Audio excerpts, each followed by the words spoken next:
নমস্কার, আমি ডক্টর প্রাপ্তি ঘোষ। আমি অশোকনগরে ডক্টর প্রাপ্তিস আই হসপিটালে রোগী দেখি। আজ আমি আমাদের হাসপাতালে ছানি অপারেশন কিভাবে করা হয় সেই সম্পর্কে আলোচনা করছি। আমাদের হাসপাতালে ছানি অপারেশন সাধারণত ফেকো সার্জারি পদ্ধতিতে হয়।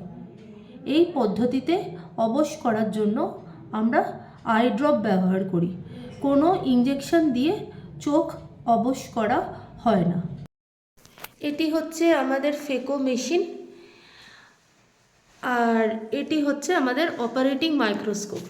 চোখ একটি অত্যন্ত সূক্ষ্ম অঙ্গ, কাজেই খালি চোখে চোখের অপারেশন করা যায় না। এটি একটি অত্যন্ত শক্তিশালী মাইক্রোস্কোপ এবং ক্যামেরা। এটি সুইজারল্যান্ডে নির্মিত। এই ক্যামেরার মাধ্যমে আমরা চোখটিকে বহুগুণ বড় হিসেবে দেখতে পাই এবং চোখের অপারেশন করি।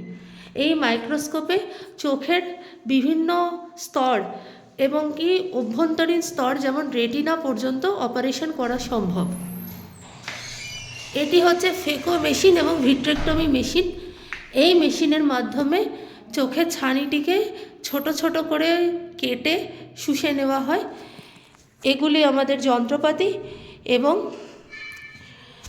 লেন্সটি শুষে নেওয়ার পরে সেখানে লেন্স বসিয়ে দেওয়া হয়। কৃত্রিম লেন্স, যাকে আমরা আইওএল বলি, সেটি বসিয়ে দেওয়া হয়। আইওএল দেশি এবং বিদেশি এই দু প্রকারের হতে পারে। ছানি অপারেশন অত্যন্ত ছোট্ট একটি অপারেশন, বেশি সময় লাগে না এবং রোগী সেদিনই বাড়ি চলে যেতে পারেন।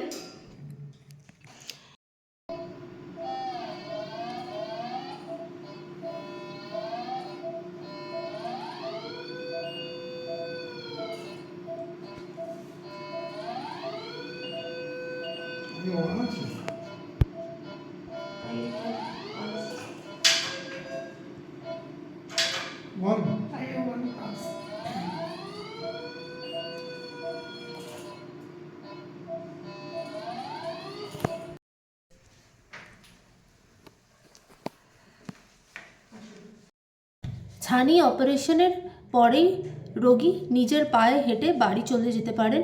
জীবনযাত্রা স্বাভাবিক, কোনো রকম বিশেষ অতিরিক্ত সতর্কতা প্রয়োজন হয় না এবং এক সপ্তাহের মধ্যে সাধারণত রোগীকে চশমা দিয়ে দেওয়া হয়।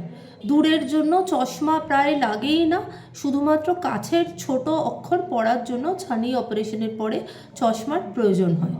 ছানি অপারেশনের পরে রোগী সম্পূর্ণ নতুন দৃষ্টিশক্তি ফিরে পান।